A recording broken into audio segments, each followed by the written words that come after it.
Alléluia.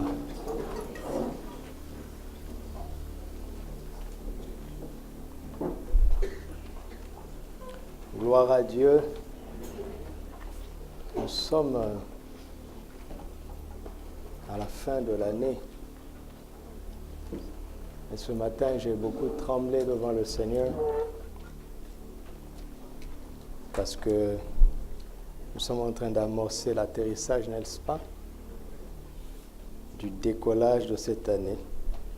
On avait décollé en tant que le peuple de Sion, n'est-ce pas?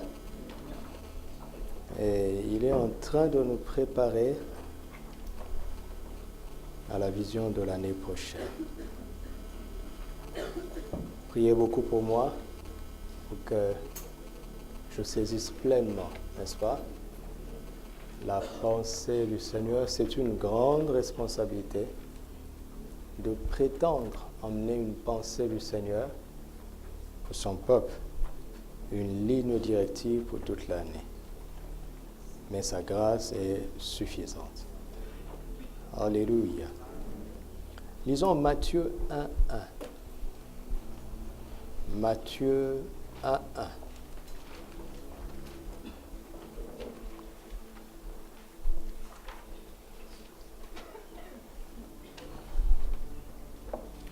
Je vous livrerai ce que le Seigneur permettra dans ce qu'il m'a appris dans ce passage. Nous avons été dérangés au premier culte par des téléphones. Je ne veux plus entendre des téléphones sonner. La prochaine fois que j'entends le téléphone sonner, nous allons chercher la personne et on va lui dire au revoir. C'est très irrespectueux et ça peut déranger, ça peut me perturber et ça peut perturber tout le monde.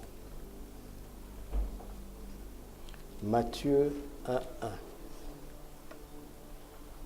Généalogie de Jésus-Christ, fils de David, fils d'Abraham.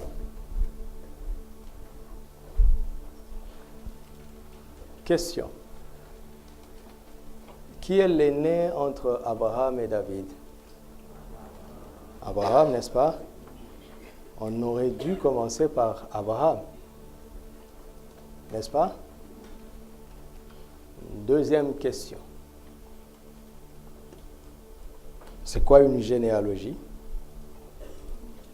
Ne me dites pas que c'est un arbre généalogique. Pour faire court, si on parle de la généalogie de qui? De Jésus-Christ.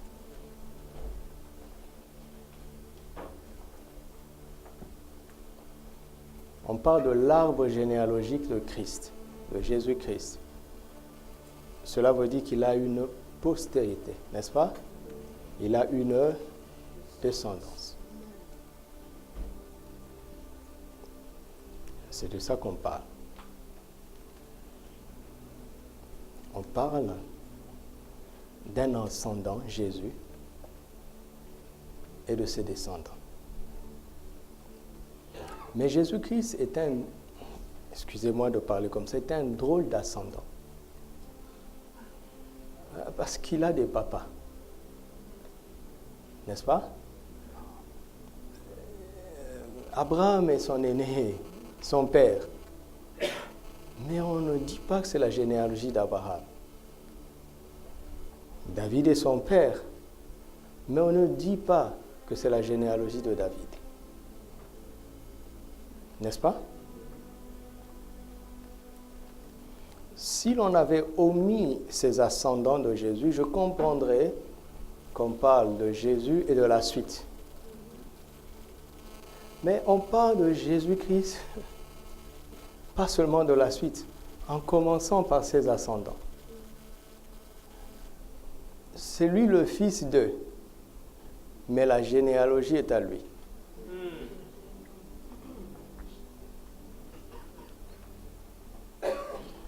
Quand j'étais au lycée, mon prof de philo nous a dit que Socrate a précédé Jésus et que certaines idées de Jésus, notamment les messages sur le bonheur, sont inspirées de la philosophie grecque, dont Jésus se serait inspiré de Socrate.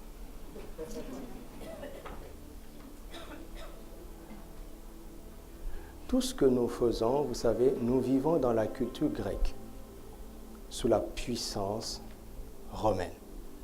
Le monde que vous voyez aujourd'hui est régi par la culture grecque.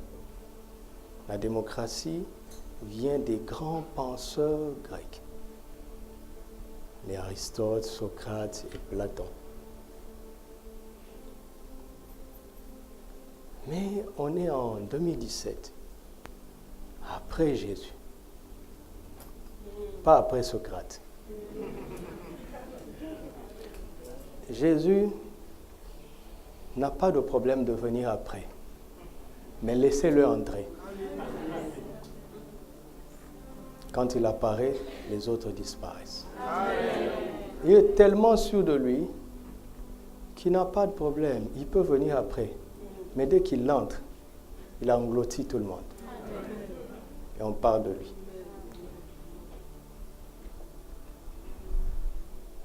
Même les musulmans sont obligés de dire 2017.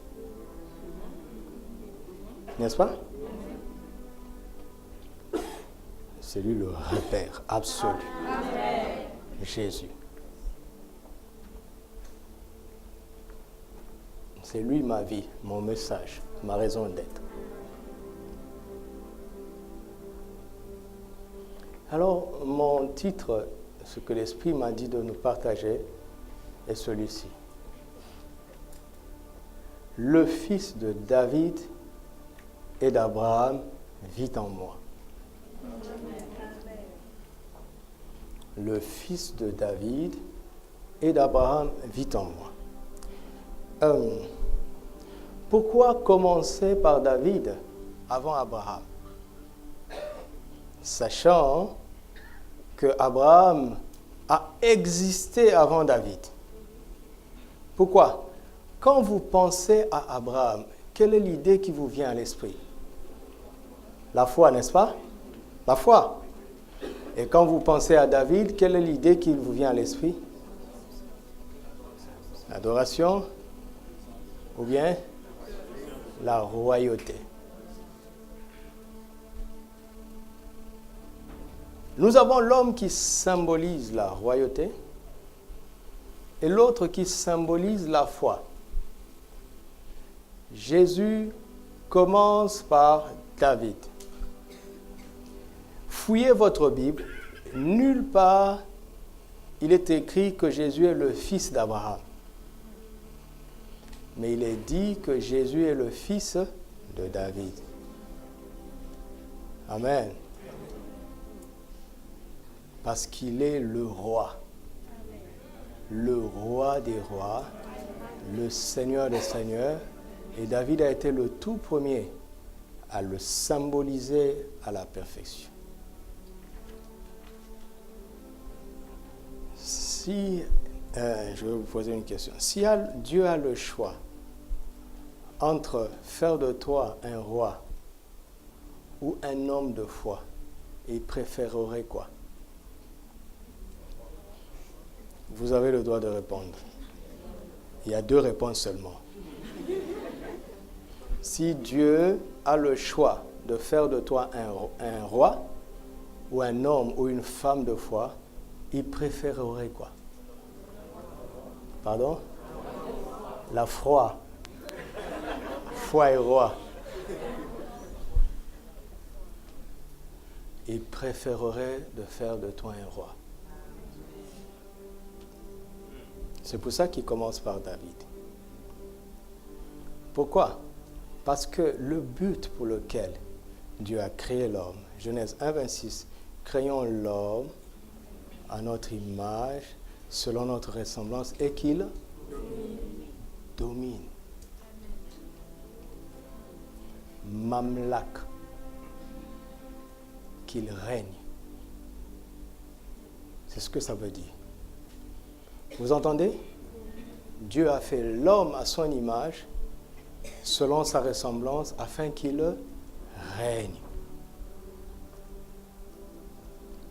Alléluia. Qu'il règne. C'est pour ça qu'il commence par David. Mais attention. Le but, c'est la royauté. Mais le moyen d'y parvenir, c'est la foi. Vous entendez? Mon ami, tout le monde ici descend d'un père qui n'est pas roi. D'accord? Naturellement, personne ici ne peut devenir un roi. Nous avons besoin de la foi pour ça. Le problème, c'est que nous nous sommes arrêtés à la foi. C'est comme si tu montais dans un avion sans que l'avion ne décolle et qu'il ne fasse le voyage.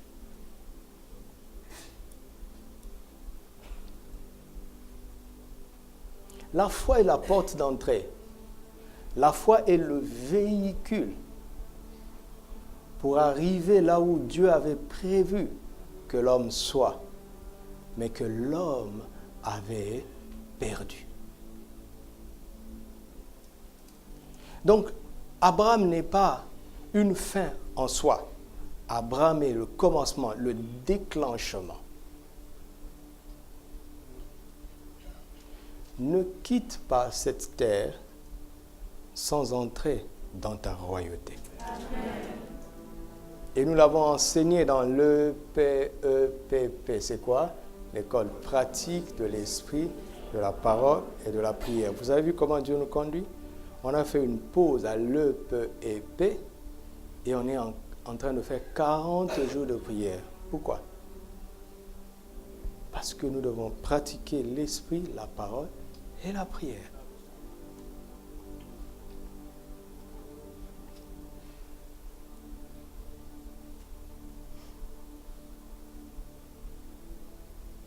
Nous avons montré que tout le monde ici peut entrer dans sa royauté. Comment?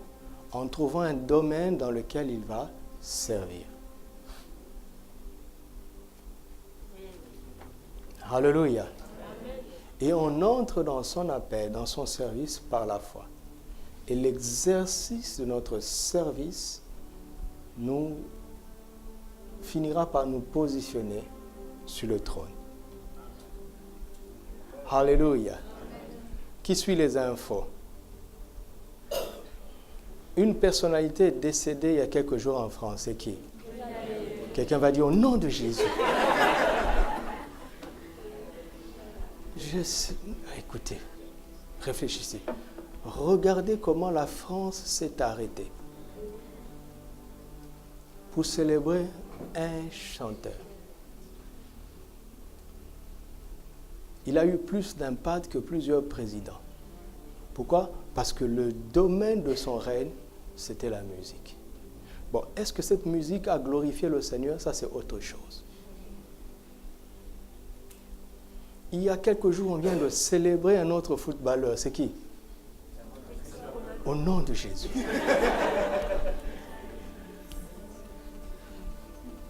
Plus célèbre que certains prix Nobel. Comment? Avec un short et en courant après un ballon.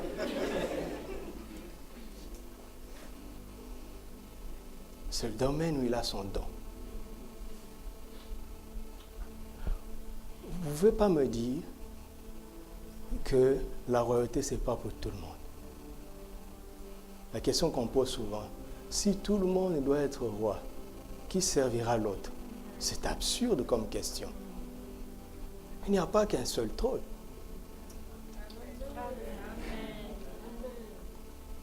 Écoute, quand vous serez dans votre gloire terrestre et que vous aurez beaucoup de moyens, si vous avez une sentinelle, ou bien un chauffeur, ou bien une dame de ménage, des gens qu'on méprise, mais si ces personnes sont absentes, tu vas souffrir.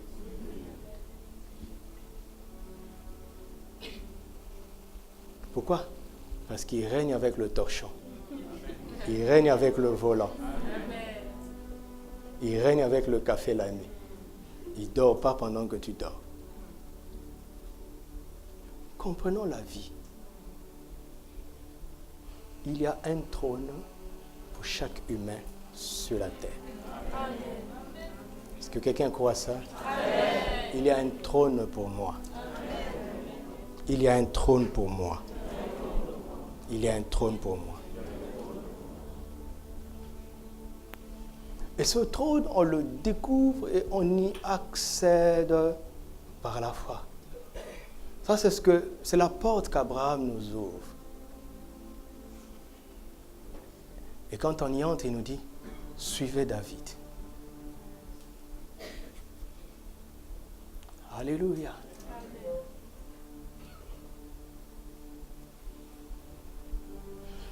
Et quand tu règnes dans ton domaine, tu vas côtoyer les rois. Vous m'entendez? L'équipe nationale de notre pays du Maroc, parce que je suis marocain, Anna Maghrebi, « 11 personnes avec un short qui courent après un ballon ont été reçues par le roi. Pourquoi? Parce qu'ils ont qualifié la nation à la Coupe du Monde. Que les Ivoiriens m'excusent.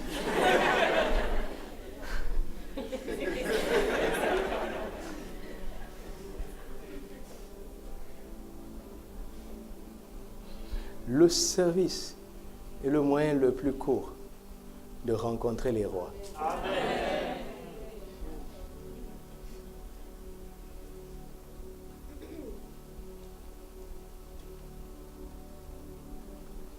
L'année prochaine à Moscou, les yeux de toutes les nations, de toute la nation, seront envers ces 22 papas. Même Sa Majesté sera sur les tribunes en train de les acclamer. Que la vie nous instruise. Alors, ne permets pas à quelqu'un de te mépriser. Amen. D'accord? Si tu as trouvé un domaine où tu sers de tout ton cœur. Amen. Car ton trône se trouve là-bas. Amen. Dis à ton frère, sers de tout ton cœur. Alors, je vais essayer d'avancer un peu. Mes entrailles sont remplies de beaucoup de choses. Quand je parle, je choisis en même temps qu'est-ce que je dois vous dire. Enfin, je laisse l'Esprit m'aider. Il y a quelque chose d'intéressant dans cette simple phrase qui commence ce que nous appelons le Nouveau Testament. Généalogie de Jésus-Christ, fils de David, fils d'Abraham. Matthieu, sous l'inspiration du Saint-Esprit, se rend compte que Jésus est à la fois et en même temps fils de David et fils d'Abraham. Pourtant, dans cette généalogie qui va détailler, on cite 42 générations, donc 42 pères. Mais Matthieu résume les 42 pères en 2 pères. Et il dit, mettez David ici, mettez Abraham là, leur point d'intersection, leur trait d'union, leur point de rencontre, leur point de coïncidence, c'est Jésus-Christ. Donc, maintenant, il nous reste à comprendre où est-ce que la vie d'Abraham coïncide avec la vie de David. Quand vous trouvez ce point de coïncidence, ce point de rencontre, ça crée une étincelle de laquelle jaillit un feu. Et ce feu s'appelle Jésus-Christ. Cherchez dans la Bible où est-ce que Abraham et David se rencontrent. Cherchez dans la Bible quelque chose que David a en commun avec Abraham. Si vous trouvez ce point d'intersection, vous allez découvrir ce qui est pour Matthieu la qualité la plus importante, le message le plus glorieux qui doit caractériser les descendants de Jésus-Christ. C'est la caractéristique particulière de cette généalogie. Quand vous regardez une lignée, chaque lignée a une caractéristique, n'est-ce pas? N'est-ce pas? Et Matthieu se rend compte que dans la lignée de Jésus-Christ, tous les descendants de Jésus, est-ce qu'il y a un descendant de Jésus-Christ ici? Il dit, si tu es un descendant de Jésus, on doit voir en toi ce trait caractéristique. Je connais une famille dans mon pays où leur trait caractéristique, c'est une faille dans la dentition. Depuis l'ancêtre N, après N plus M génération, ils ont cette faille. C'est leur signature, leur empreinte. Gare à la femme qui enfante un bébé qui n'a pas de faille. C'est leur signature. Mon père dit que notre signature, c'est ça. Vous voyez mon menton, arrêtez de me regarder. Il dit, c'est notre marque, notre signature.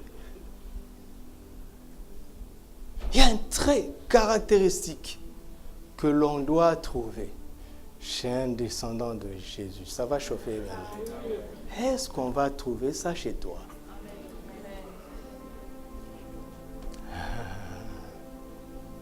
Alors, comment on va faire?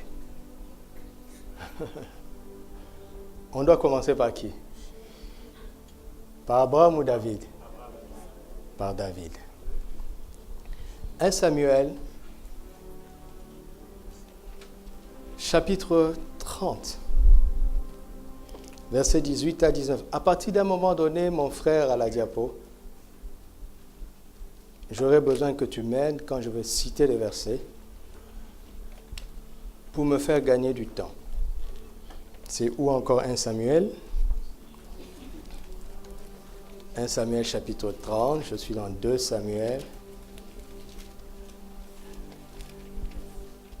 Verset 18 à 19. Wow.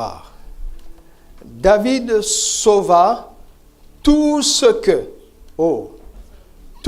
que les Amalécites avaient pris. Et il délivra aussi ses 2 femmes. Bon, oubliez ça.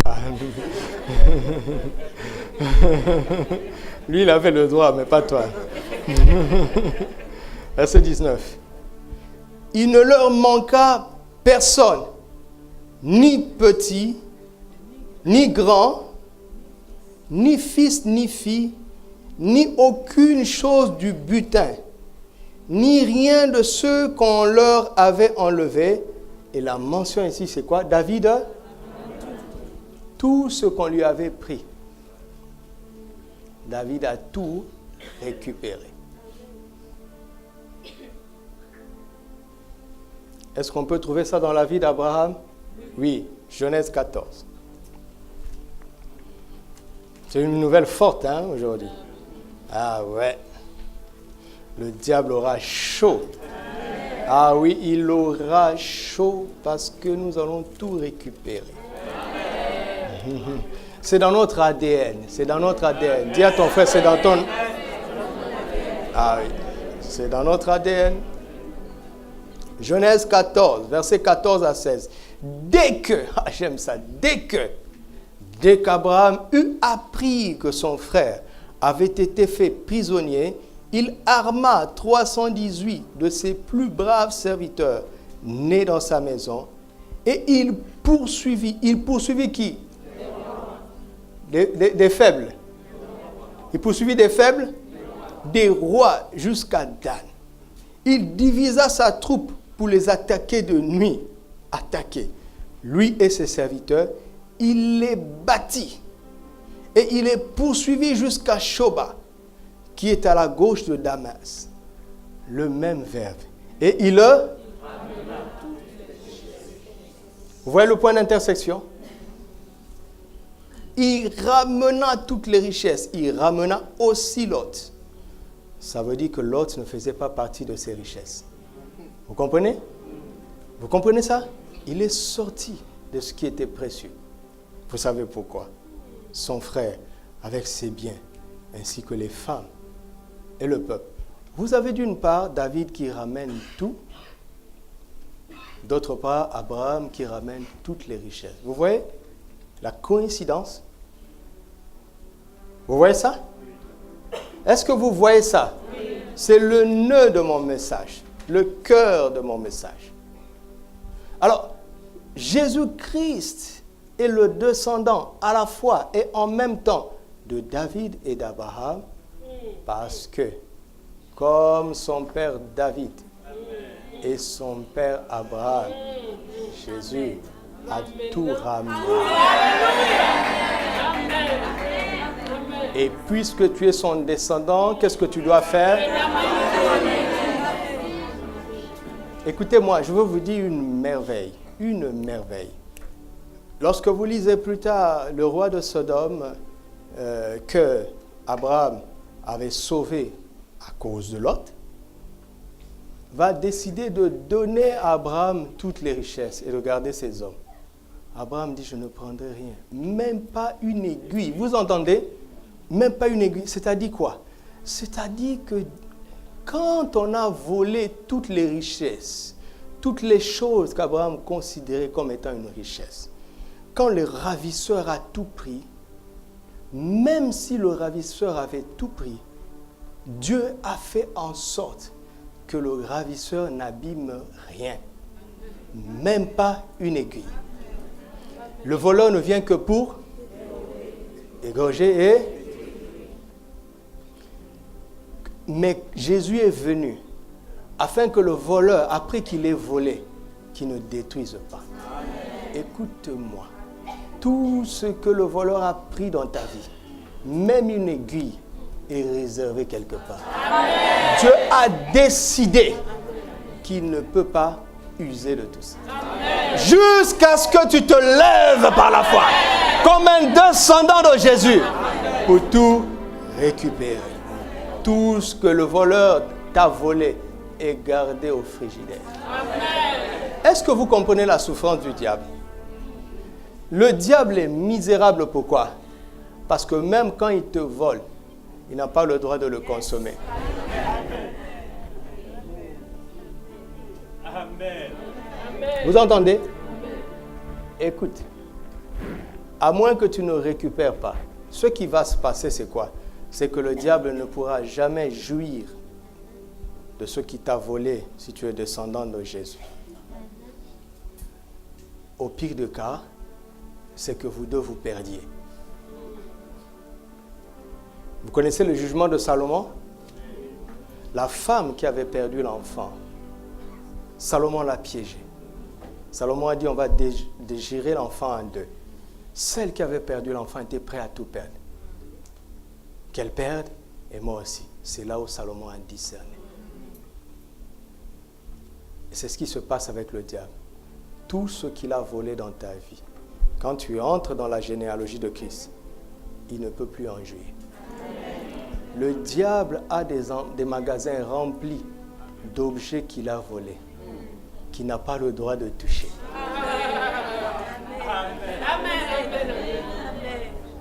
Vous imaginez sa frustration?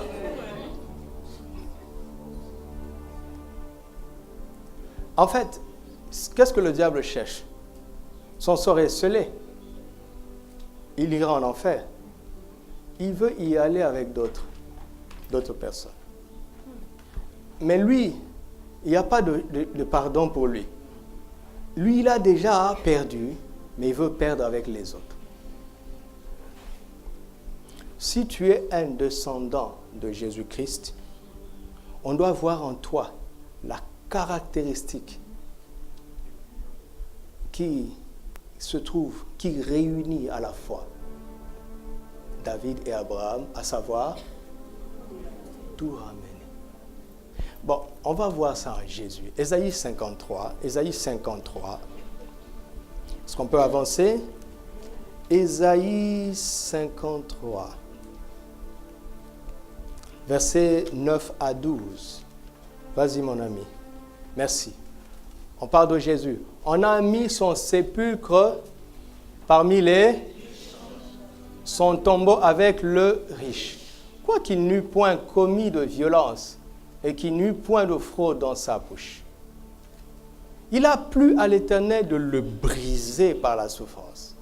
Après avoir livré sa vie en sacrifice pour le péché, on parle de la croix, il verra une postérité. Vous voyez la postérité? C'est pour ça qu'on parle de généalogie. Vous voyez à quel point la Bible se tient? Et prolongera ses jours à travers ses descendants donc. Et l'œuvre de l'Éternel prospérera entre ses mains. À cause du travail de son âme, il rassasiera ses regards. Par sa connaissance, mon serviteur juste justifiera beaucoup de qui? D'hommes. Et il se chargera de leur iniquité. Il se fait pécher afin que nous devenions justice de Dieu. C'est pourquoi je lui donnerai sa part avec qui? Et il partagera son butin avec qui? Donc, il a un butin, Christ. Il a une part, Christ. Il la partage avec qui? Avec qui? Les puissants et les grands. La Bible dit que mon serviteur Jésus justifiera beaucoup, n'est-ce pas? Comment est-ce qu'on est justifié? Par la foi. Ça, c'est la clé d'Abraham. Abraham crut en l'Éternel et cela lui fut imputé à justice. Vous voyez à quel point la Bible se tient. Abraham ne peut faire que ça. Mais maintenant que tu es justifié, autrefois nous étions esclaves de Satan, n'est-ce pas? Maintenant que Christ nous a délivrés d'entre ses mains, notre vie est délivrée, mais nos biens ont été volés. Qu'est-ce que Christ fait?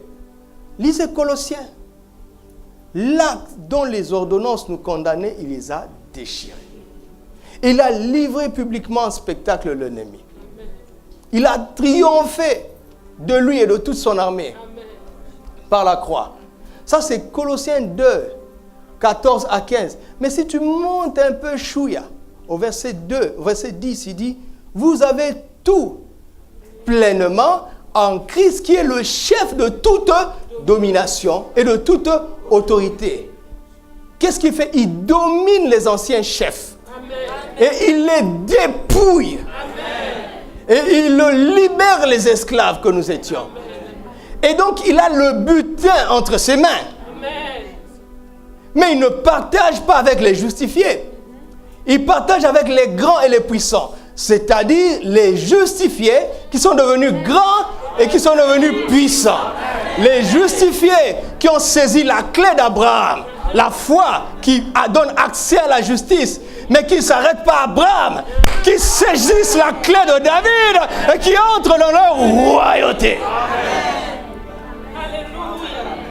Oh, alléluia! Gloire à l'évangile de Christ. Ne reste pas comme ça. En fait, Abraham a tout ramené. David a tout ramené. Mais Christ ne nous demande pas de tout ramener. Christ a déjà tout récupéré. Amen. Mais il veut partager avec nous. Mais tant que tu es petit, tant que tu es faible, il ne partage pas avec toi. Ça ne se trouve plus entre les mains du diable. Ça se trouve entre les mains de Christ. Est-ce que quelqu'un entend ça? Donc je ne chante plus ce cantique. Nous allons dans le camp ennemi pour arracher ce que le diable a volé. Non! Christ a déjà fait ça pour moi! Oh non! Ah non, je ne suis pas Abraham! Je ne suis pas David! Christ a déjà fait ça pour moi. Je n'ai pas besoin d'aller me suer dans ce camp-là. Oh non! J'ai tout pleinement en Christ. En lui, je suis béni de toutes sortes de bénédictions. Dans les lieux célestes en Christ. J'habite les cieux. Je ne chante plus ce cantique.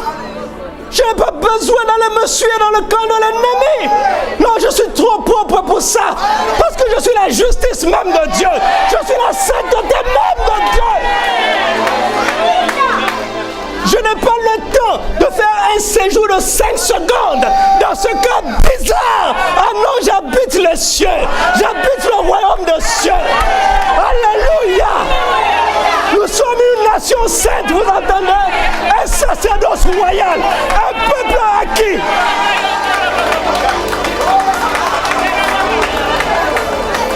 Quelqu'un de l'ennemi, quelqu'un de l'ennemi, quelqu'un de l'ennemi. Tu vas faire quoi là-bas? Il n'y a plus rien là-bas. Tous les casiers sont vides. Tu vas faire quoi là-bas?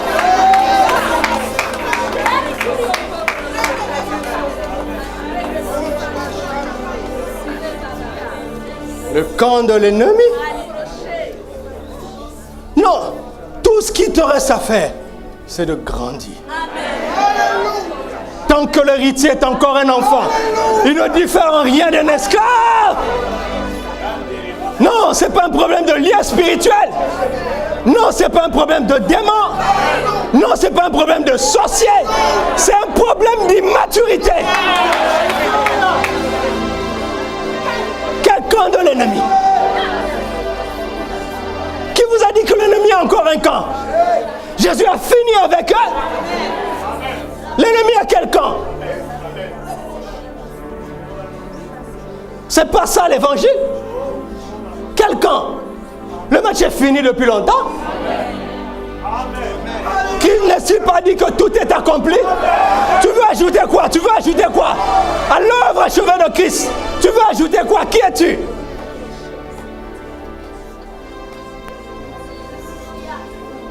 Arrête d'être petit. Arrête d'être faible. C'est pour ça que nous nous musclons spirituellement. Cette semaine, nous avons jeûné. C'est de l'exercice spirituel. La prière est un exercice spirituel. La méditation de la parole est un exercice spirituel. Qui peut grandir sans manger? L'homme ne vivra pas de pain seulement, mais de toute parole qui sort de la bouche de Dieu. Comment vas-tu grandir si tu méprises la Bible? Comment vas-tu grandir si tu méprises le torrent de vie?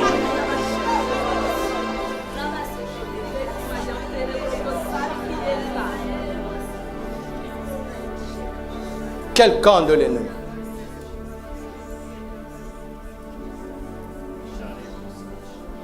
Lisez ça, Luc chapitre 11. Luc chapitre 11, 21 à 22.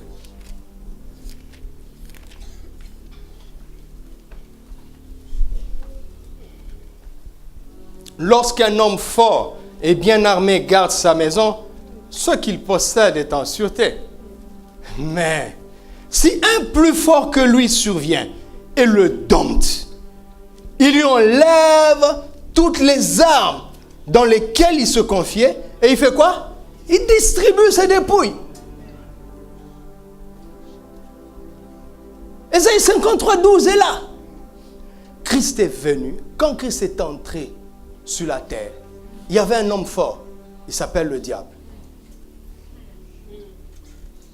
Il n'était pas un homme faible. Non. Si vous voulez que votre victoire soit éclatante, d'accord? Vous devez triompher des forts.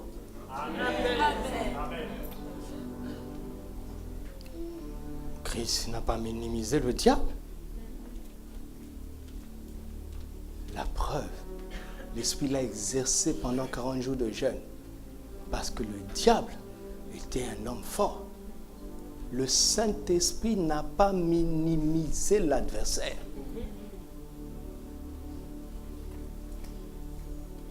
Il est fort, mais Jésus est l'homme le plus fort. Qu'est-ce qui vient d'abord? Christ n'a pas d'abord détruit le diable. Il lui a d'abord enlevé toutes les armes dans lesquelles il se confiait. Pourquoi? Parce qu'il faut un jeu égal. Quand Christ est entré sur la terre, il s'est dépouillé. Maintenant, il va affronter un adversaire armé. Mais regardez la puissance de qui. Dans son dépouillement, il est capable de dépouiller celui qui est surarmé. Donc, il le désarme d'abord. Il dit, non, allons-y maintenant. sans armes. Il a dompté. Vous savez, ça veut dire dompter? Ça ne veut pas dire tuer. Dompter ne veut pas dire tuer. C'est pour ça que vous voyez que le diable opère encore, les démons opèrent. D'accord? Et puis il lui a arraché tous ses biens. Et il distribue ça au vu et au su du diable. Regarde à quel point la Bible se tient. Tu dresses une table devant moi en face de mes adversaires qui m'empêchent de manger s'ils peuvent. Alors il distribue. Maintenant, regardez la sagesse de Christ. Si tu es faible, si tu es petit, même s'il te donne, le diable va te tromper. Si Christ te donne 1 milliard et que tu es encore immature, c'est-à-dire charnel, tu sais ce que tu vas faire avec cet argent.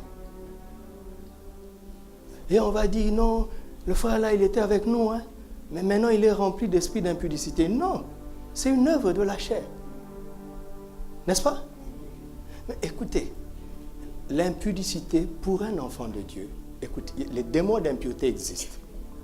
Si vous voyez un chrétien vivre dans l'impudicité, ce n'est pas la délivrance dont il a besoin. C'est une œuvre de la chair, Galates 5,16. Et quand on s'habitue, quand on banalise la consécration à Dieu, le fait de dominer son corps et de le maîtriser pour Christ, d'honorer le Seigneur avec notre corps, de le glorifier avec notre esprit et notre corps qui lui appartiennent, on va glisser petit à petit dans les œuvres impures, dans des œuvres relationnelles. Vous avez les jalousies. Tu commences à avoir une mauvaise relation avec les gens. Finalement, affiché, ils vont voir. Tu vas finir dans la magie.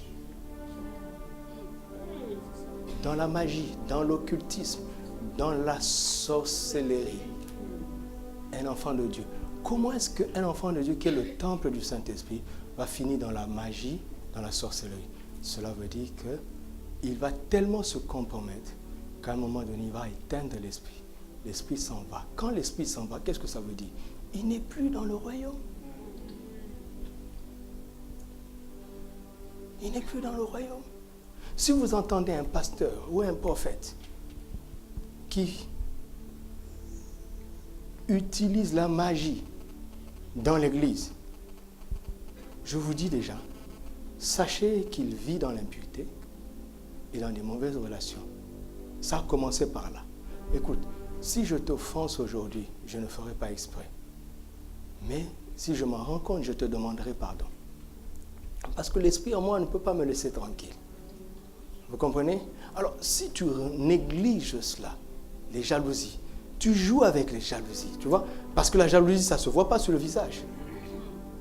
Tu apprends que le Seigneur a donné quelque chose à tel, alors que toi, tu as prié longtemps pour ça, et tu n'es pas content. Attention à la jalousie. Petit à petit, ça va glisser vers l'impureté. Souvent, c'est caché dans l'hypocrisie. Ressaisis-toi, mon ami, parce que tu es sur une pente glissante. Tu finiras par aboutir à la magie. Si vous avez un chrétien magicien, il finit en enfer, alors qu'un chrétien jaloux peut se ressaisir, se repentir. Vous entendez ça? C'est pour ça qu'il ne nous donne pas tout encore. Parce qu'il distribue ses biens avec qui? Les grands et les puissants. Alléluia. Ne néglige pas la puissance. Il faut aimer le Saint-Esprit. Il faut aimer les dons de l'Esprit. Il faut aimer l'onction du Saint-Esprit. Il faut aspirer au miracle. Parce qu'il y a un niveau de bénédiction qui va appeler des confrontations surnaturelles.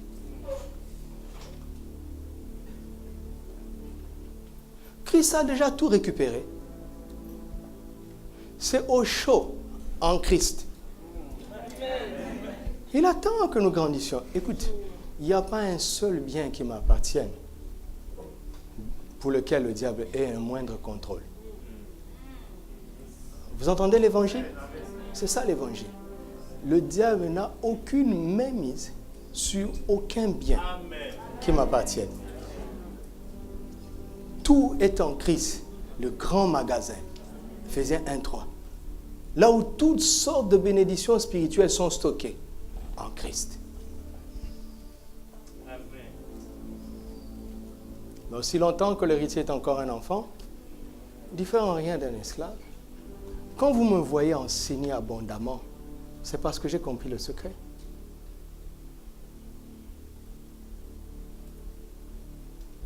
C'est comme ça que vous allez grandir. J'étais en conférence Cisco avec papa. Moi-même que vous voyez là, je suis un étudiant, un bosseur. J'ai écouté 25 enseignements en 5 jours. Le frère Serge était là. 25 enseignements. Et c'est des enseignements de minimum. Quand c'est le strict minimum, c'est 1h30. Le strict minimum.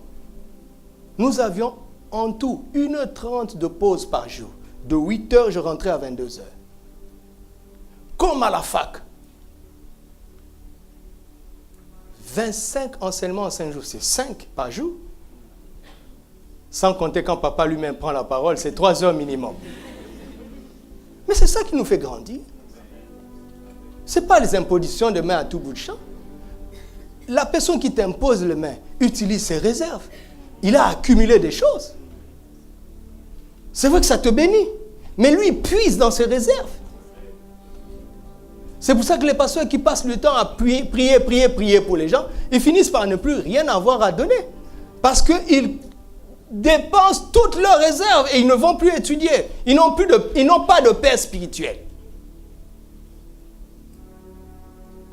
J'étais à un endroit où j'étais en contact avec un pasteur, un aîné, il est de loin, aîné de moi, un Ghanéen. Il est le pasteur d'un ami, donc j'étais en transit dans ce pays et cet ami m'a dit, je dois te mettre en connexion avec ce pasteur parce que vous avez, ce sont ces termes, vous avez à peu près la même fibre. Quand je l'écoute, je pense souvent à toi. Vous allez vous entendre, tu vas voir. J'arrive. Bonjour pasteur. On se salue. Après 5 minutes, moi, je ne peux pas parler 30 minutes avec quelqu'un sans dire que mon papa, c'est papa Karambele. Et donc, en fait, c'est sorti comme ça. Il m'a dit, enfin, parce que si quelqu'un n'a pas de père, il n'a pas le droit d'être un père. Ça, c'est sa phrase d'un anglophone. Il m'a dit, ton ami m'a beaucoup parlé de toi, mais je veux te dire la vérité. J'étais quand même réticent. Jusqu'à ce que j'entende que tu as un père. Cette année, par année, je donne au moins 200 prédications. Moi que vous voyez là. Au moins 200 prédications. Au moins 200 méditations du Torah.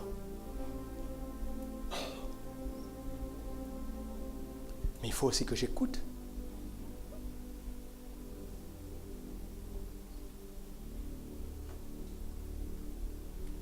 Pourquoi même j'ai dit ça?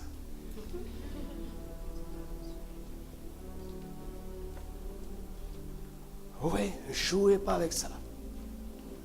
Ne jouez pas au chef. Quelqu'un a reçu Jésus aujourd'hui. 6 mois plus tard, il est prophète. Même si tu ressuscites des morts, je n'irai pas dans ton église. Ah non? 6 mois? Vous avez déjà vu un bébé de 6 mois devenir papa?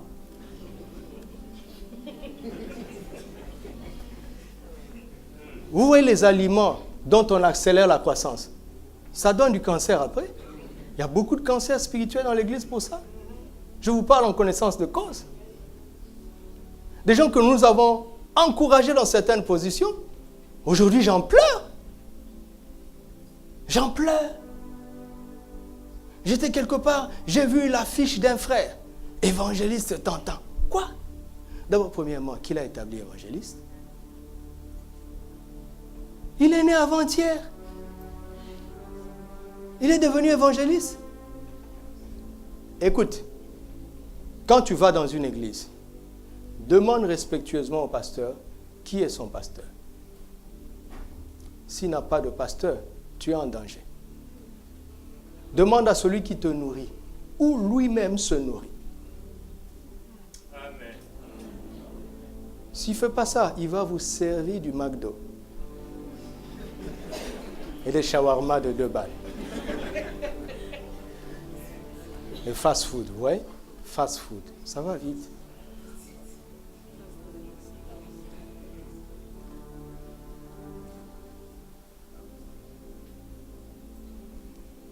Dis à ton frère, ne reste pas petit. Grandis. Ne reste pas faible. Développe la puissance de l'esprit en toi. Regarde, quand vous savez, dans la prière, puisqu'on est dans une période de prière, il y a des bonbons, des prières des bonbons, vous comprenez? Des prières de la chair et des prières des os. Les prières des bonbons, c'est tout ce que vous demandez avec foi par la prière, vous le recevrez. Même si vous n'utilisez pas le nom de Jésus. Quelqu'un m'entend? C'est choquant, hein? Parce que le nom de Jésus est un puits profond. Quand tu ne connais pas encore la force de ce nom, quand tu es un enfant, un bébé, Dieu, ce qui l'intéresse, c'est de voir si tu lui fais confiance. Si tu dis, papa, donne-moi un bonbon, le message que papa entend est celui-ci. L'enfant me fait confiance. L'enfant pense que je peux satisfaire son désir de bonbon. Et à cause de cela, je lui donne. Mais on ne grandit pas avec les bonbons. N'est-ce pas? Maintenant, si tu veux manger la viande, tu es obligé d'étudier le nom de Jésus. Le nom qui t'a donné le pouvoir de devenir enfant de Dieu. C'est là où l'enseignement de Jésus sur la prière dans Jean 12. L'enseignement de Jésus des bonbons sur la prière, c'est dans Matthieu 21, 22. Son enseignement de la prière, la chair, c'est dans Jean 14 à Jean 16. Et il est parti. Parce qu'il a dit chercher premièrement le royaume et la justice, n'est-ce pas? Regardez, il a prêché le royaume. Le royaume des cieux est semblable à... Le royaume des cieux est semblable à... Il n'a pas enseigné la justice. Il a fait des allusions, mais il avait réservé ça pour Paul. Et les apôtres. Maintenant, eux, ils ont complété, parce que Christ a posé la base du royaume. Maintenant, ils ont décortiqué. Et les épîtres sont délicieuses, parce qu'ils décortiquent les 1001 facettes de la justice de Christ. Maintenant, écoutez Paul. Or, à celui qui peut faire infiniment au-delà de tout ce que nous demandons ou pensons. Quand tu arrives à ce moment-là, même tes pensées deviennent des demandes. Quand tu arrives là-bas, Dieu te dit, attention à ce que tu penses. Attention, parce que je risque de l'exaucer. Comment? Il ne te donne pas ce que tu demandes. Quand tu utilises le nom de Jésus, il dit, je le ferai. Vous le recevrez. Mais quand tu entres maintenant dans l'université de la prière, il te donne infiniment au-delà de ce que tu demandes. Amen. Comment? Par la puissance qui agit en toi. C'est-à-dire que tu as atteint un niveau où la puissance te travaille. Amen. Elle te travaille.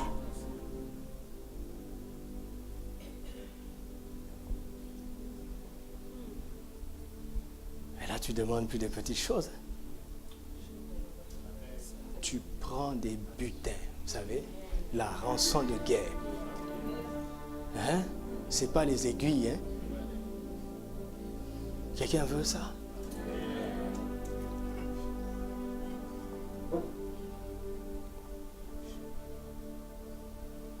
Voilà le point de coïncidence, vous l'avez compris, entre Abraham et David.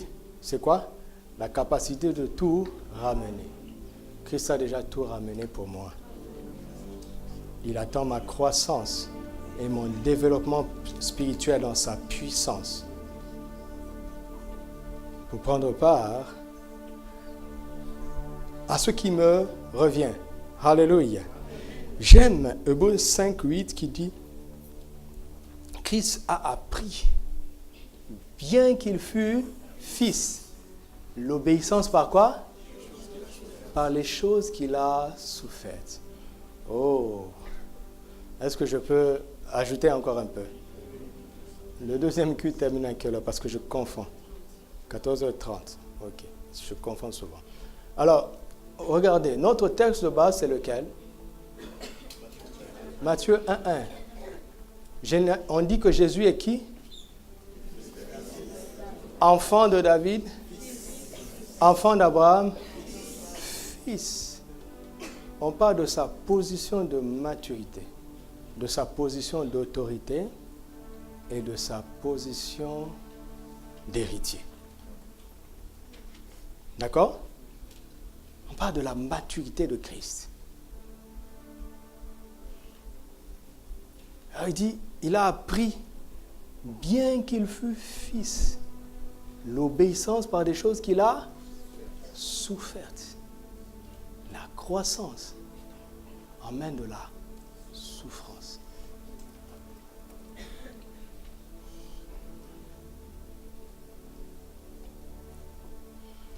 Et voici la bonne nouvelle qu'il nous donne à nous, ses descendants. Romains 8, 17. Romains 8, 17. Merci. Or, si nous sommes enfants, nous sommes aussi héritiers. Arrêtons-nous d'abord là. Dans l'éternité, une virgule cache beaucoup de choses. Par exemple, Hébreux 11:1.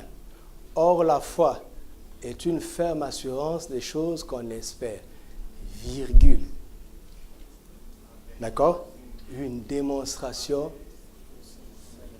de ce qu'on ne voit pas. Des choses qu'on espère, n'est-ce pas? Une ferme assurance des choses qu'on espère. Regarde, Romains 4:18, on dit Abraham, espérant contre toute espérance, il crut. Et il posséda un fils. Cette virgule pour Abraham a pris 25 ans. Donc quand il dit « Or », revient, Romains 8, 17. « Or, si nous sommes enfants, virgule, nous sommes héritiers. » Il n'est pas en train de dire qu'être un enfant, naître de nouveau, suffit pour être héritier. Parce que si tu montes juste un peu, Romains 8, 16, le verset 16e le dit, l'Esprit lui-même rend témoignage à notre esprit que nous sommes enfants. Si tu montes, verset 14, on dit, tous ceux qui sont conduits par l'Esprit sont appelés fils. Donc la différence entre les fils et les enfants se trouve dans leur relation avec le Saint-Esprit. Le témoignage intérieur que tu es un enfant de Dieu, c'est pour les enfants. Mais la maturité spirituelle, c'est de devenir capable d'être conduit, de discerner les voies de l'esprit. Vous me suivez? Oui, mais regarde, quand Jésus est allé se baptiser, Jésus, le Père dit, celui-ci est mon enfant, en qui j'ai mis toute mon affection. Non, il était son enfant quand il était dans les mains de Marie. Mais à 30 ans, quand il a atteint la maturité spirituelle, Dieu voit qu'il a appris l'obéissance par les choses qu'il a souffertes.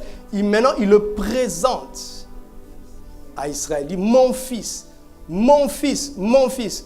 Or, s'il est fils, il doit être conduit par l'Esprit, n'est-ce pas? Immédiatement, Luc chapitre 4, verset 1, Jésus-Christ, rempli de l'Esprit, fut conduit par l'Esprit dans le désert. Conduit. Il est devenu fils. Alléluia. Maintenant, revenons à Romains 8, 17. Or, si nous sommes enfants, nous sommes héritiers. Vous comprenez cette virgule, c'est un arbre qui cache la forêt. Ça cache un processus de croissance dans la relation avec l'Esprit pour être soumis et se laisser conduire. Alléluia. Est-ce que vous me suivez? Alors, quand on devient fils, on est héritier. Aussi longtemps que l'héritier est un enfant, il ne diffère en rien d'un esclave, bien qu'il soit le maître de tout. Donc, pour hériter, il faut devenir fils. Mais attention, il dit héritier de Dieu co-héritier de Christ, si toutefois, ou en d'autres termes, à condition que nous, lui-même il a souffert. Tu penses que toi tu n'as pas le... Tu vas faire autrement?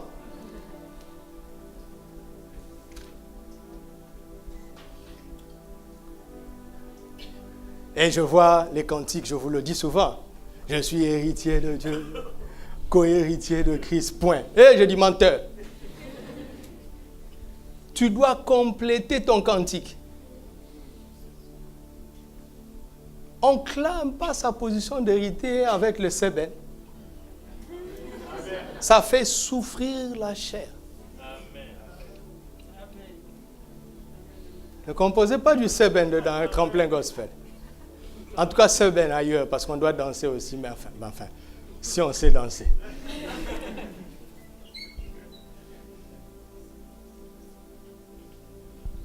Alors, je veux m'arrêter juste en soulevant deux éléments. Vous savez, quand je vous dis que mes entrailles sont remplies,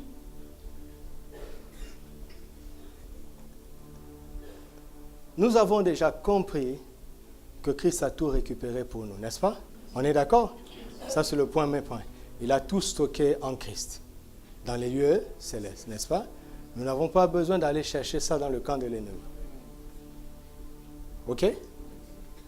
Sinon, tu vas prendre la nourriture avariée là-bas. Maintenant, Christ partage. Vous comprenez? Il partage. J'aime le verbe partager. Parce que celui qui partage n'attend pas nécessairement qu'on demande. Parce qu'ici, on avait dit qu'il donne. Celui qui donne attend qu'on demande. Mais celui qui partage n'attend pas qu'on demande. N'est-ce pas? Par exemple, quand tu as la nourriture, il ne faut pas dire « Veux-tu manger ?» On ne fait pas ça. D'accord? Il faut partager, quitte à lui de dire « non, merci ». D'accord? On ne dit pas « veux-tu », on ne dit pas ça. On dit « prends », quitte à lui de dire de décliner. En tout cas, c'est comme ça que ma mère m'a éduqué. Il partage. Ça veut dire qu'il y a des choses pour lesquelles on ne va pas prier. Le fait de grandir va appeler ça. Amen. Amen. Tout seul. Est-ce que je parle à quelqu'un? Oui, il y a des choses qu'on doit demander, d'accord? Il y a des choses qu'on doit demander. Mais il y a des choses qui viennent de soi, d'elles-mêmes.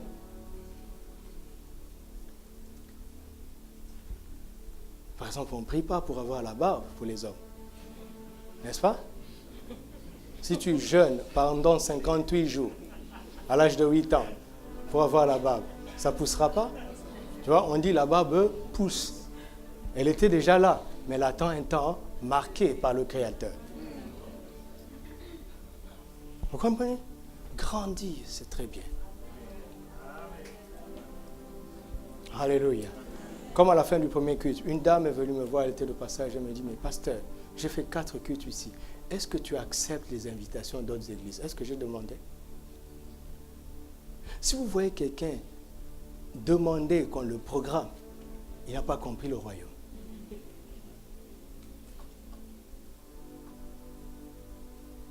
Grandissez, développez votre potentiel spirituel.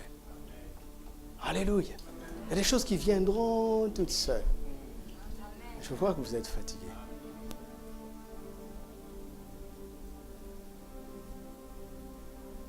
Alors, il dit, alors, quand nous devenons fils, reste dans Romains 8, 17, merci. Nous sommes héritiers de Dieu. Vous voulez que je vous donne un secret? Est-ce que vous voulez que je vous donne un secret? À chaque fois que vous entendez parler de Dieu, cherchez Christ. Parce que c'est Christ qui est l'image du Dieu invisible. Si vous voulez que ce qui concerne Dieu devienne concret pour vous, visible pour vous, cherchez Christ. Être héritier de Dieu, c'est un peu vague, même si c'est vrai. D'accord? Parce que vous ne comprenez pas, c'est un peu flou, puisque c'est dans l'invisible. Alors on dit héritier de Dieu, et puis co-héritiers de Christ. Ah, voilà. Alors, donc il y a deux éléments ici. Premier élément, si nous grandissons, nous devenons premièrement co-héritiers de Christ. Deuxièmement, à condition que nous souffrions pour lui.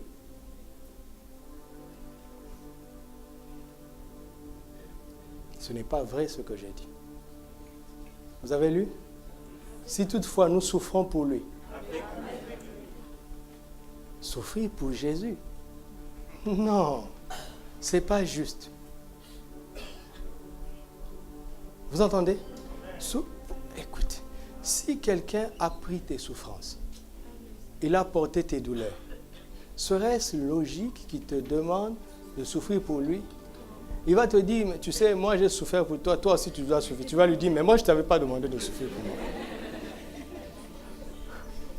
Moi je ne t'avais pas demandé. Comme Adam il dit, c'est la femme que tu...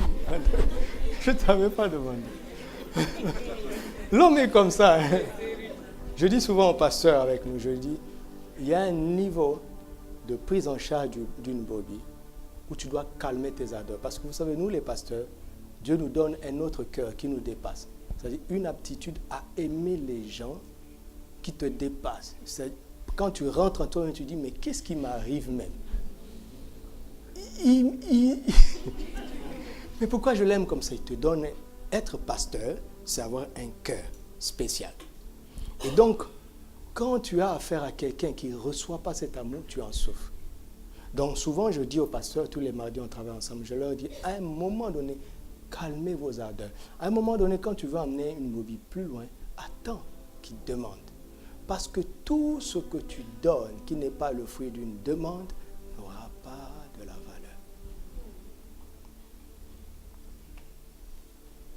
Il dit, si toutefois, nous souffrons avec lui, ça veut dire quoi? Dans cette souffrance, il est là. Donc, autrement, il dit, je partagerai l'héritage avec toi si tu partages la souffrance avec moi. Amen.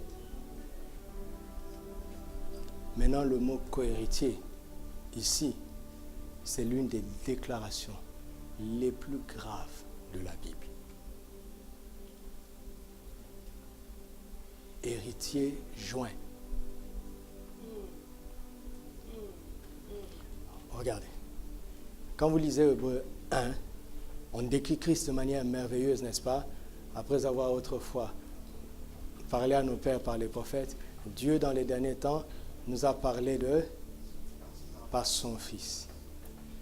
Il est l'empreinte de sa personne, ainsi de suite. On dit le premier-né de la création, ou bien l'héritier de la création. Christ était le seul héritier. Et en venant sur terre et en allant à la croix, il a choisi de nous associer à son héritage. Alléluia. Associer, ce n'est pas très juste. Parce que l'expression co-héritier ici, c'est héritier joint. C'est comme si vous avez un compte en banque, d'accord? Qu'on ne peut pas encaisser avec une seule signature. Il faut les deux signatures. Jamais l'un sans l'autre. En venant sur la terre, en allant à la croix, Christ s'est tellement livré, il a tellement renoncé à ses droits. Ce que l'Évangile enseigne profondément, c'est que Christ a souverainement décidé de ne plus hériter de rien sans nous. L'argent sur le compte est à lui. Mais il a dit au banquier, le père, il dit, à chaque fois que j'emmènerai un chèque, s'il n'y a pas leur signature, je n'en ai pas droit. C'est grave, n'est-ce pas? Et c'est pour ça que vous voyez que Christ, parfois, il souffre, il manque. Pourquoi? Parce que les co-héritiers ne s'impliquent pas. Christ souffre de voir cette nation rester loin de son salut parce que nous ne témoignons pas. Il ne peut pas hériter des âmes tout seul, sans notre signature, sans notre implication.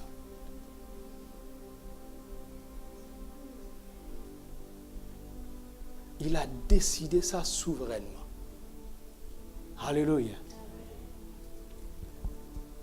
Il ne peut rien sans moi, je ne peux rien sans lui. C'est grave. C'est grave ce que Christ a fait. Alléluia. Et la deuxième condition, si toutefois nous souffrons avec lui. Avec lui. Et cette souffrance consiste à quoi? Le premier aspect de cette souffrance, c'est ce qui nous arrive à cause de l'Évangile.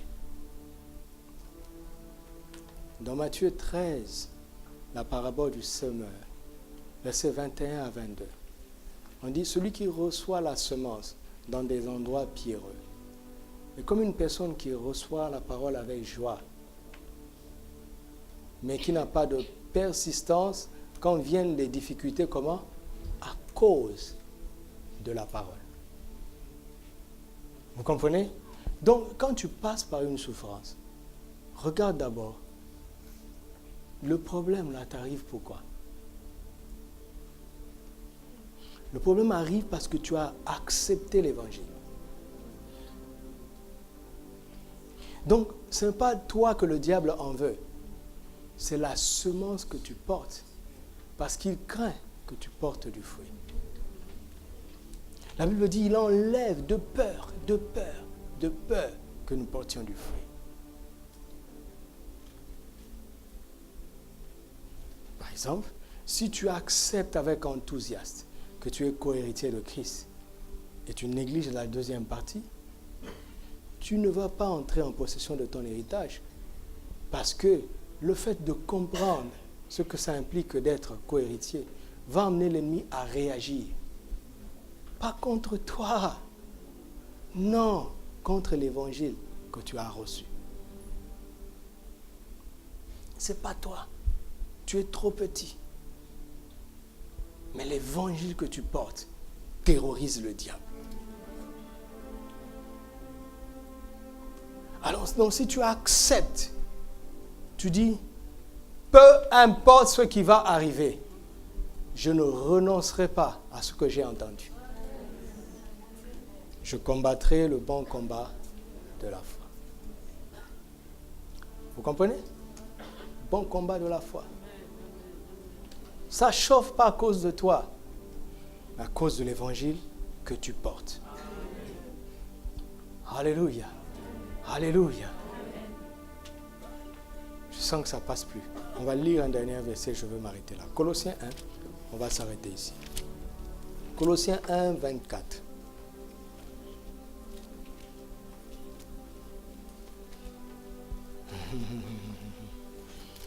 Oh Seigneur.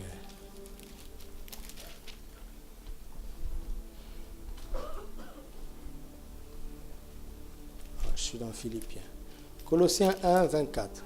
Il dit, je me réjouis maintenant dans quoi?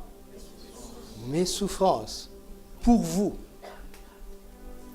Et ce qui manque aux souffrances, je l'achève pour se mortifier, pour son corps, qui est l'Église. C'est un verset qui emmène beaucoup de débats théologiques inutilement. Il suffit de lire la suite. Continuons. C'est d'elle que j'ai été fait ministre selon la charge. Vous voyez, la charge, c'est une responsabilité, n'est-ce pas? Un poids. Être ministre de la parole est une charge. Un poids.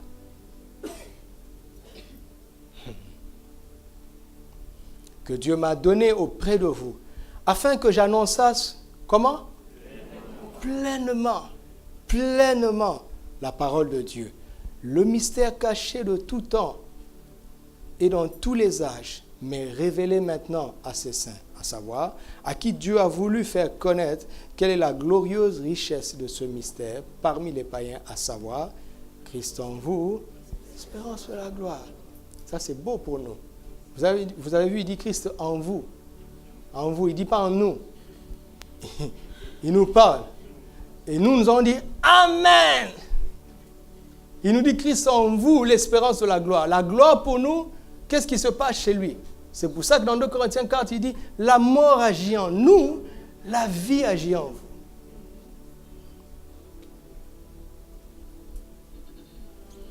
Écoutez, c'est lui que nous annonçons, exhortant tout homme et instruisant tout homme en toute sagesse, afin de présenter à Dieu tout homme devenu parfait en Christ, complet,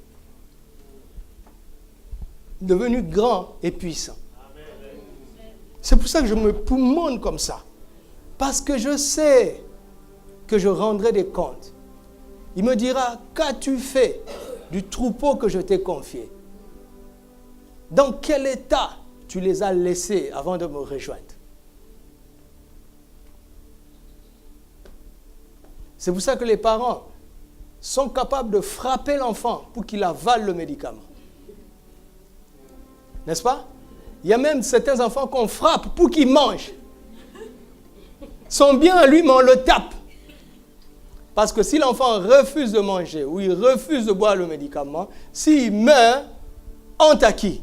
Aux parents. Le parent ne va pas dire « Mais il ne voulait pas, je lui avais donné, il ne voulait pas ». Comme j'entends les parents modernes aujourd'hui, il dit à l'enfant « Fais ça, s'il te plaît ». Ça, c'est nul. Tu ne donnes pas un ordre en disant « S'il te plaît ». Que Dieu bénisse ma mère. Ah, s'il te plaît, moi, je n'ai jamais entendu ça. C'était tellement fort qu'à un moment donné, c'était seulement avec le regard. C'est fini. Quand j'ai grandi, je lisais ce verset à ma mère. Le roi assis sur son trône de justice dissipe tout mal par son regard. Elle nous a tellement disciplinés qu'elle n'avait plus besoin. Vous savez, les enfants, quand il y a des invités, ils veulent faire ce qui n'est pas permis. Ça suffit. S'il te plaît. En tout cas, moi, je n'ai pas entendu ça. Et ça m'a fait du bien. On finit par aimer ceux qui nous disciplinent le plus. Parce qu'avec le temps, on se rend compte que ce sont eux qui nous aimaient. Donc, quand je vais venir te discipliner, on s'est compris, non? Alléluia.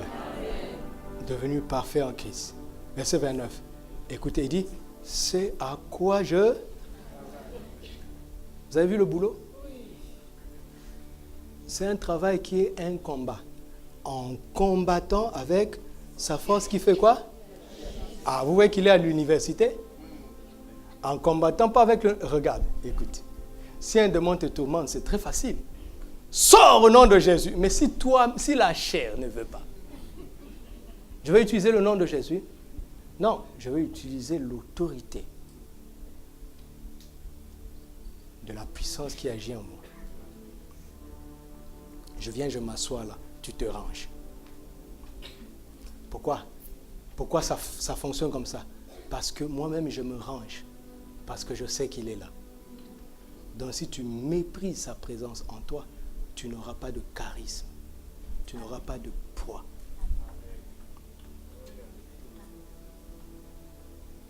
Il dit, ce à quoi je travaille en combattant, c'est dur d'être pasteur. Vous entendez? C'est dur d'enseigner la parole. C'est dur. Si vous me voyez debout ici maintenant, là, vous ne savez pas, vous ne savez pas. C'est dur. Mais en même temps, c'est passionnant. Alors, il dit ce qui manque aux souffrances de Christ, je l'achève dans ma chair. C'est-à-dire, quand il y a quelqu'un qui n'est pas entré pleinement dans ce que Christ a déjà fait parfaitement,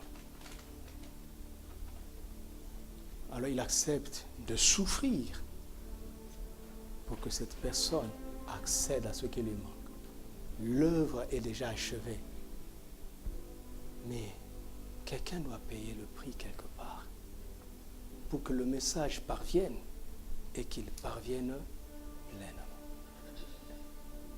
Et il y a une récompense à cela.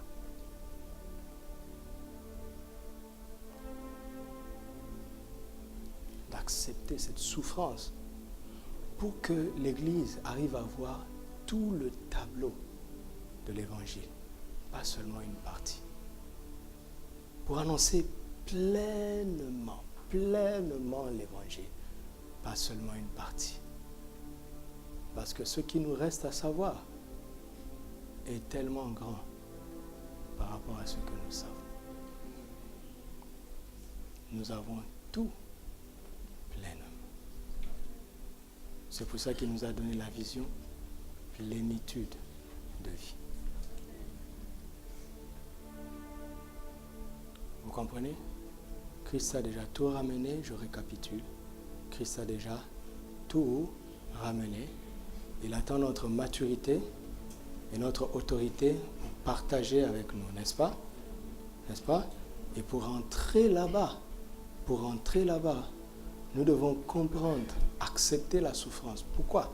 Pourquoi? Parce qu'il y a une gloire. Il y a une gloire. La gloire d'être cohéritier avec Christ. Quand tu connais la valeur de ce qui t'attend, tu sacrifies facilement. Comme je dis toujours aux sœurs, si ton fiancé est impatient, c'est qu'il ne connaît pas ta valeur. Jacob a travaillé 14 ans pour Rachel. Quelqu'un m'a dit, mais pasteur, vous avez dit que quand un frère et une sœur de l'église sont fiancés, ils doivent attendre un an. C'est trop long. J'ai dit, ah bon? Donc toi, tu vas parler à la sœur et te dire, oui, vous vous mariez dans 3 semaines, mais votre foyer va être un terrain de boxe. Il y a beaucoup de réglages que vous n'avez pas fait. Vous ne pouvez même pas attendre 1 année. Mais 1 année, c'est rien. S'il est trop pressé, c'est qu'il ne t'a pas apprécié à ta juste valeur. Quand on connaît le prix de ce qui nous attend, les souffrances deviennent des légères afflictions du temps présent ne sauraient être comparables à la gloire à venir. Alléluia. Refuse la facilité de l'immaturité. Vous m'entendez? Refuse ces messages faciles qui ne te montrent pas ta responsabilité et qui te montrent seulement la responsabilité de tes ancêtres. Les liens, c'est la responsabilité des ancêtres. Mais toi, où est ta responsabilité? Refuse les messages qui ne te montrent pas ta responsabilité, qui te montrent seulement la responsabilité du diable. Quelle responsabilité? Le diable est profondément irresponsable. Irresponsable. Il ne sait pas être un petit peu responsable. Donc c'est normal. La victoire commence quand je sais que là, je n'agis pas bien, je vais le réparer. C'est là que ça commence quand tu prends cet engagement. C'est pour ça que vous avez remarqué, chaque jour de prière, j'ai insisté sur prenez des résolutions, n'est-ce pas?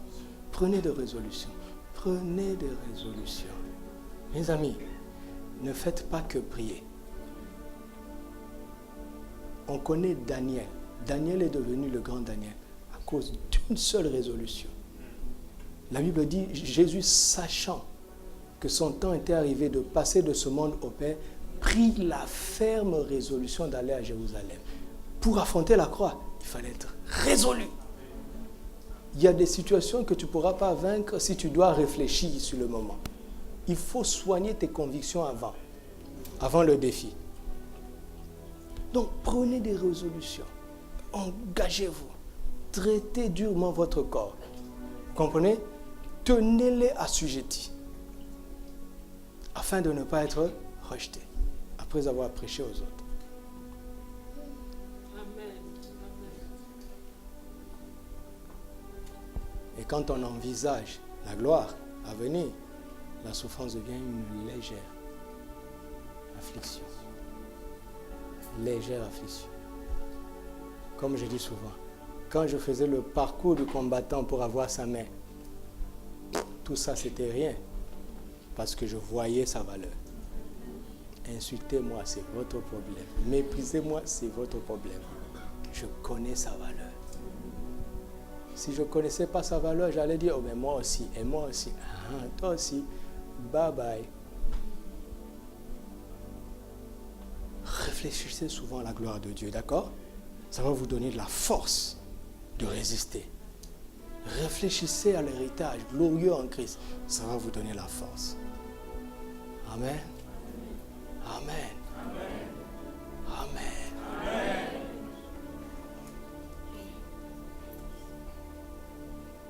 Est-ce que tu es né pour régner? Tu as cru en Jésus, c'est bien, félicitations. Mais c'est la porte d'entrée. Tu es né pour régner, pour dominer, pour la gloire de Dieu. Alléluia.